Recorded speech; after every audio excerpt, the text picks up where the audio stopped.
চেন্নাই টেস্টের ভাগ্য নির্ধারণ হয়ে গিয়েছিল তৃতীয় দিন শেষেই। অপেক্ষাটা ছিল শুধুই হারের ব্যবধানটা কমানোর।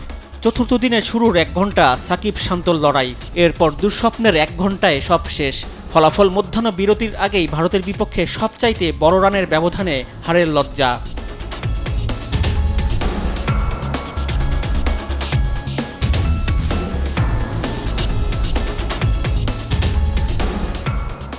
চার উইকেটে 158 রান নিয়ে চতুর্থ দিনের খেলা শুরু করে বাংলাদেশ। হাতে 2 দিন আর 6 উইকেট। লক্ষ্যে পৌঁছাতে হলে ভাঙতে হবে রেকর্ড, গড়তে হবে ইতিহাস। সেই আভাসটাই দেন সাকিব আল হাসান ও নাজমুল হোসেন শান্ত দিনের প্রথম ঘণ্টায়।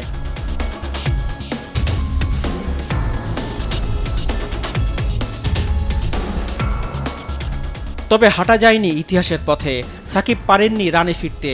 ব্যক্তিগত 25 রানে আশ্বিনের বলে ফেরেন সাজঘরে। স্কোরবোর্ডে তখন 194 রান।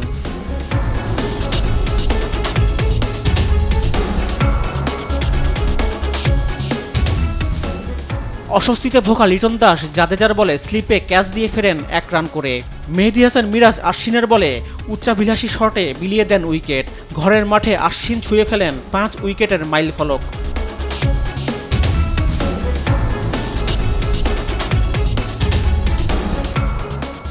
এক প্রান্ত আগলে রেখে লড়াই চালিয়ে যাওয়া অধিনায়ক শান্ত আউট হন দৃষ্টিকটুভাবে। অফ স্টাম্পের অনেক বাইরের বল মারতে গিয়ে জাদেজাকে উইকেট উপহার দিয়ে আসেন 82 রান করা শান্ত।